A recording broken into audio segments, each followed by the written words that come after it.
নমস্কার সবাইকে। এটা আমাদের গরুর খামার। আমাদের গরুর খামারে 5টি গরু রয়েছে। 5টি মূলত ষাঁড় জাতের গরু। গত 1 বছর থেকেই আমরা ষাঁড় জাতের গরু পালন করছি। 1 বছরের কিছুদিন বেশি হলো আমরা এই 5টা গরু কিনে পালন করছি। আসলে এই 13-14 মাসে গরুগুলোর অনেক ডেভেলপমেন্ট হয়েছে। গরুগুলোকে আমরা একেবারে প্রাকৃতিক ও ন্যাচারাল খাবার খেতে দিই। তার ভিতরে অন্যতম হচ্ছে 28 দানের খড় বা কুটা। মূলত ঘাস হলো লম্বা লম্বা আখের মতো যে ঘাসগুলো চাষ করা হয় ওগুলোই আমরা এদের খাওয়াই। গরুগুলো না একেবারে ছোট না একেবারে বড়, গরুগুলো মিডিয়াম জাতেরই। গরুগুলো মিডিয়াম জাতের হলেও 2টা গরুর বৃদ্ধি তেমন হচ্ছে না, আর বাকি 3টা গরুর বৃদ্ধি ভালো হলেও 2টা গরুর বৃদ্ধি অনেক খারাপ। ওই গরু 2টা মোটেও বাড়ছে না। তাদেরকে অনেক স্পেশাল কেয়ার করা হচ্ছে, অনেক স্পেশাল ট্রিটমেন্ট করা হয়ে এসেছে, তারপরও তাদের বৃদ্ধি ত্বরান্বিত হচ্ছে না। এজন্য আমরা সিদ্ধান্ত নিয়েছি ওই 2টা গরু বিক্রি করে দেওয়া হবে। তা না হলে শুধুই তাদের খাওয়ানো হচ্ছে, তাদের পিছনে খরচা করা হচ্ছে।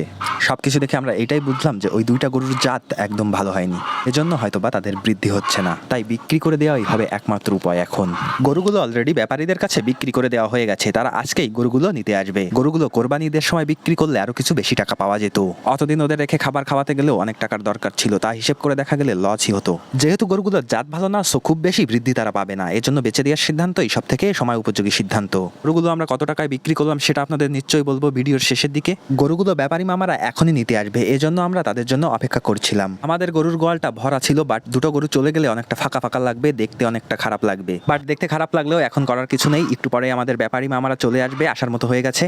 বলতে বলতে মামাদের গাড়িটা চলে আসছে আমাদের রাস্তার পাশেই। গরু 2টাকে গাড়িতে ওঠাতে সুবিধা হবে তেমন একটি জায়গা দেখে মামারা গাড়িটি পার্ক করলো। মামারা এসে তাদের গরুগুলোকে আমাদের গোয়াল থেকে বুঝে নিয়ে যাচ্ছে। এই গরুগুলো সাধারণত আমরা কেনার পর থেকে কখনো খামারের বাইরে বের করিনি, এজন্য হঠাৎ করে গরুগুলোকে খামারের বাইরে নিতে গেলে অনেকটা প্রবলেম হয়। এরা আসলে হঠাৎ করে বাইরের পরিবেশে এসে অনেকটা লাফালাফি করে, কিন্তু ব্যাপারীরা গরুগুলোকে ভালোই সামাল দিতে পারে, কারণ তারা গরুর ব্যবসা করে। তাদের কাছে গরুগুলোকে হ্যান্ডেল করা এখন ডাল ভাত। আর আসলে ষাঁড় জাতীয় গরুগুলো একটু তেড়া হয়, এজন্য তাদের হ্যান্ডেল করা কষ্টসাধ্য।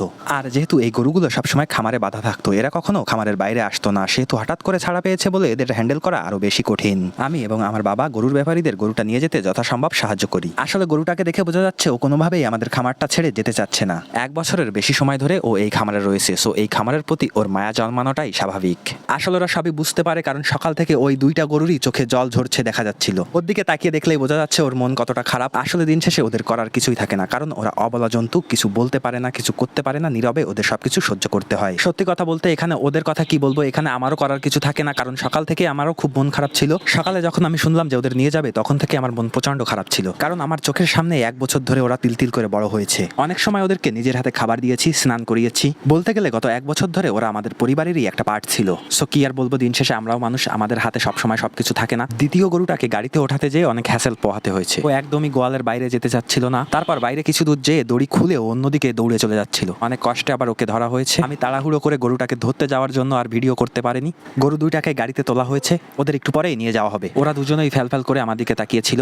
আসলে এটা স্পষ্ট বোঝা যাচ্ছিল যে ওদের অনেক কষ্ট হচ্ছে। যাই হোক, কিছু করার নেই, ব্যবসা করতে গেলে মনটাকে একটু শক্ত করতেই হবে।